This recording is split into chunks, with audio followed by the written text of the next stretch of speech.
नमस्कार, माझं नाव निलेश रमेश पाटील, गाव खर्चाने, तालुका जामनेर, जिल्हा जळगाव. माझा मोबाईल नंबर 9284088036. जवळपास मी परंपरागत माझे वडील शेतकरी आहेत. माझ्या वडिलांसोबतही मी माझ्या वडिलांना सहकार्य शेतीमध्ये करत होतो, पण पूर्णवेळ शेती मी 2011 पासून करतोय आणि खरी शेती मी 2017 या वर्षापासून करतोय. मी जामनेर BEd कॉलेजला as a lecturer assistant principal म्हणून जॉब केलाय. 2017 साली मी शेतीची आवड असल्या कारणाने राजीनामा दिला आणि 2017 या वर्षापासून पूर्ण वेळ मी शेती करतोय. टोटल माझ्याकडे शेती आहे 13 एकर. त्यापैकी 13 एकर शेती ही बागायत आहे. शेतामध्ये जवळपास 1 एकराचं शेततळ आहेत, 3 बोरवेल, 2 विहिरी आणि पूर्ण शेती माझी बागायती आहे. जवळपास माझ्या 13 एकर क्षेत्रापैकी 6 ते 7 एकर क्षेत्रामध्ये दरवर्षी 9 ते 10 हजार केळी असते. त्या केळीमध्ये 6 ते 7 हजार जिनैन या केळीची मी लागवड करतो आणि 4 ते 5 हजार एलक्की बनाना, जी दक्षिण भारतामध्ये जी केळी घेतली जाते त्या केळीची लागवड मी करतो. साधारणपणे केळी हे पीक माझ्या वडिलांपासून, माझ्या आजोबांपासून ते एक 45-50 वर्षापासून आम्ही केळीचं उत्पन्न घेतोय. केळीची लागवड करताना सर्वात आधी मी केळीची लागवड करण्यासाठी केळीचे जे बाजारभाव आहेत ते बाजारभाव मार्केटमध्ये टिकून राहत नाहीत. कधी चढ असतो, कधी उतार असतो, कधी सर्वसाधारण दर हा शेतकऱ्याला मिळतो. त्यामुळे मला कुठलाही दर मिळाला तरी मला केळीचं पीक यातून काही ना काही नफा मिळालाच पाहिजे. यासाठी मी केळीच्या पिकाची लागवड करण्याच्या आधी माझं पूर्ण खताचं व्यवस्थापन, पाण्याचं व्यवस्थापन, मला जे काही सूक्ष्म अन्नद्रव्य द्यायचे असतील, दुय्यम अन्नद्रव्य द्यायचे असतील, या सर्वांचं नियोजन आणि व्यवस्थापन हे माझं मी ठरवून घेतो. मी फक्त रोप धरून आणि असं एकंदरीत रोप आणि खत आणि त्याच्यामध्ये इतर काही अन्नद्रव्य, मूलद्रव्य या सर्वांचा केळीच्या फवारणी, घडाची फवारणी हे सर्व पकडून 50 रुपये असा माझा खर्च ठरलाय.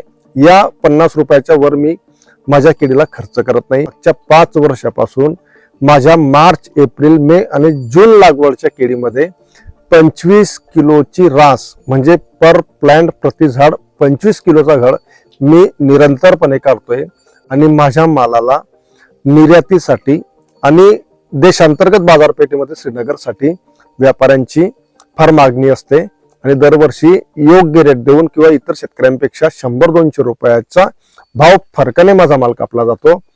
याच्या मागे अन्नद्रव्याचं, इतर काही सूक्ष्म अन्नद्रव्याचं, फवारणीचं व्यवस्थापन तर आहेच, पण यामध्ये दुसरा महत्वाचा वाटा आहे ते म्हणजे पाण्याचं नियोजन.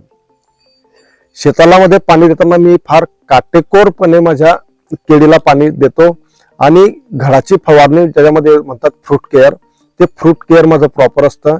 फ्रूट केअर केल्यामुळे माझ्या केळीला बाजारपेठेमध्ये चांगली मागणी असते. ती माझ्या केळीची लागवड झाल्यानंतर मला इंडिकेम फर्टिलायझर, इंडिकेम कंपनी, ज्या कंपनीचे चांगल्या प्रकारचे उत्तम गुणवत्तेचे वॉटर सोल्युबल खतं बाजारामध्ये उपलब्ध आहेत, त्या खतांची जोड माझ्या केळीला मिळाली.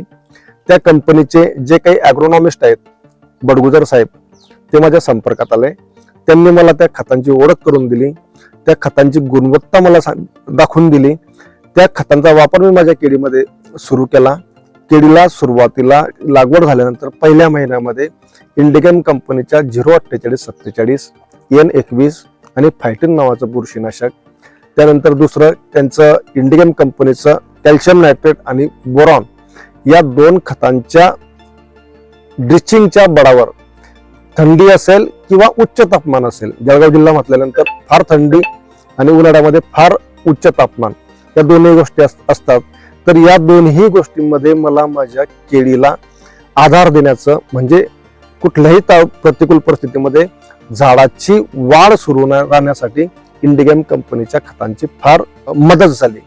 त्या खतांच्या बळावर माझा पहिल्या महिन्यामध्ये जे काही केळीला फर्टिगेशन करायचं असतं त्या संपूर्ण फर्टिगेशनच्या खर्चामध्ये बचत झाली आणि फार कमी खर्चामध्ये मला माझ्या केळीची पहिल्या महिन्याची चांगली आणि निरोगी वाढ या खतांमुळे मिळाली. केळीला परत इंडिकेम कंपनीचे जे काही झिंक, फेरस माझ्या केळीला 3ऱ्या आणि 5व्या महिन्यामध्ये 3ऱ्या महिन्यात 1 डोस आणि 5व्या महिन्यामध्ये 1 डोस आणि परत 5व्या महिन्यामध्ये कॅल्शियम नायट्रेट आणि बोरॉनचा 1 डोस आणि केळीची निस्वन असताना 6व्या महिन्यामध्ये इंडिगम कंपनीचं कॅल्शियम नायट्रेट आणि बोरॉनचा 1 डोस असं सगळं संपूर्ण खताचं व्यवस्थापन करतो. त्यानंतर केळीला ज्या फवारणी असतील त्या फवारणीमधून केळीवर भरपूर काही किडींचा प्रादुर्भाव होतो. त्यासोबतच काही बुरशीचाही प्रादुर्भाव केळीला होतो.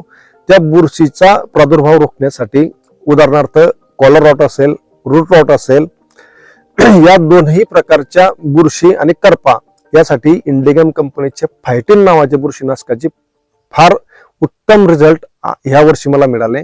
जे काही इतर कंपन्यांचे चांगल्या दर्जाचे बुरशीनाशकांचा वापर मी माझ्या केळीमध्ये करत होतो, परंतु फार पैसे खर्च करूनही माझ्या शेतामध्ये एअरविनियर रॉट, कॉलर रॉट आणि पोंगासळ आणि करपा थांबत नव्हता. मात्र इंडिगम कंपनीच्या फायटिन नावाच्या बुरशीनाशकाने करपाही थांबला, कॉलर रॉटही थांबला, एअरविनियर रॉटही थांबला आणि फार चांगले रिझल्ट आले. इंडिगम कंपनीचे जे ॲग्रोनॉमिस्ट त्यांनी मला सांगितलं की साहेब तुम्ही फायटिन या बुरशीनाशकाचा केळीच्या घडावरही स्प्रे घेऊ शकतात. तर मी माझ्या शेतामध्ये इलक्की बनाना म्हणजे जी इलक्की जातीची केळी आहे त्या इलक्की जातीच्या केळीच्या घडावर सुद्धा स्प्रे केला. तर त्याचे घडावर फवारणीतूनही मला चांगले रिझल्ट मिळाले. माझ्या केळीच्या घडाची चकाकी वाढली. केळाचा रंग हा जो निर्यातीसाठी जो केळाचा रंग पाहिजे तो रंग मला त्या केळाला मिळाला. परिणामी आज रोजी दिनांक 25 नोव्हेंबर रोजी माझ्या शेतामध्ये इलक्की केळीची पहिली हार्वेस्टिंग आज होत आहे. रिलायन्स कंपनीकडून रिलायन्स मॉलला दिल्लीला आज माझ्या शेतातून इलक्की केळीची पहिली हार्वेस्टिंग म्हणजे पहिली खेप ही आज दिल्लीला जाते. हा सर्वांमागे मी असं म्हणणार नाही की परिपूर्ण, परंतु मोलाचा आणि खारीचा वाटा हा इंडिगम कंपनीचा आहे. मी माझ्यासोबतच जे काही केळी उत्पादक शेतकरी आहेत, केळी फक्त केळीच नाही तर टरबूज असेल, खरबूज असेल, भाजीपाले वर्गीय पिकं घेत असतील, साधारण कापूस घेणाराही शेतकरी असेल, मी सर्व शेतकऱ्यांना एकच आवाहन करेल की मित्र हो, जर आपल्याला नफ्याची शेती करायची असेल तर आपण आपल्या शेतामध्ये जेही काही खतांचा वापर करतो तो खतांची ओळख आधी आपण स्वतःहून करून घ्यायला पाहिजे. जे काही पारंपरिक आपल्या विद्राव्य खताच्या ग्रेड मार्केटमध्ये होत्यात, उदाहरणार्थ आपल्याला फक्त 319, 1261, 0, 13, 045 आणि 134013 या 4 ग्रेड आणि 0050 केळी बागायतदार शेतकरी असेल त्याला, तर या 5 ग्रेडच्या नंतर आपल्याला कुठल्याही वॉटर सोल्युबलच्या ग्रेड मार्केटमध्ये आहेत याची माहिती नव्हती. परंतु आता इंडिगम कंपनी सारख्या कंपन्यांनी फार उत्तम दर्जाच्या वॉटर सोल्युबल म्हणजे विद्राव्य खताच्या नवीन ग्रेड त्या पिकासाठी आणि त्या पिकाच्या अवस्थेनुसार स्टेजसाठी या बाजारात आणलेल्या आहेत. इंडिगम कंपनी सारख्या कंपनी ज्या काही बाजारात ग्रेड आणल्या आहेत त्या ग्रेड म्हणजे ह्या पीएच बॅलन्स केलेल्या ग्रेड आहेत. म्हणजे तुम्ही कुठल्याही पाण्यामध्ये, विहिरीच्या असेल, नदीच्या असेल, बोरवेलच्या असेल, शेततळ्याच्या असेल, ओढ्याच्या असेल, नाल्याच्या असेल, तुम्ही कुठल्याही पाण्यामध्ये या ग्रेड वापरल्यात तरीही या ग्रेड मुळे तुमचा जो काही रिझल्ट तुम्हाला यायचा आहे तो 100% रिझल्ट या ग्रेडमुळे येतो. म्हणून मी सर्व शेतकऱ्यांना आवाहन करेल की आपण इंडिगम कंपनीच्या खतांचा, विद्राव्य खतांचा आणि त्यांचे जे काही इतर प्रॉडक्ट, चांगले प्रॉडक्ट मार्केटला आहेत, झिंक असेल, फेरस असेल, कॅल्शियम असेल, बोरॉन असेल आणि भरपूर काही नवीन ग्रेड आहेत, या सर्व ग्रेडचा त्यांनी आपल्या शेतामध्ये, आपल्या केळी पिकामध्ये आणि इतर पिकांमध्ये वापर करावा. फार उत्तम ग्रेड आहेत, आपल्याला चांगला रिझल्ट येईल. धन्यवाद.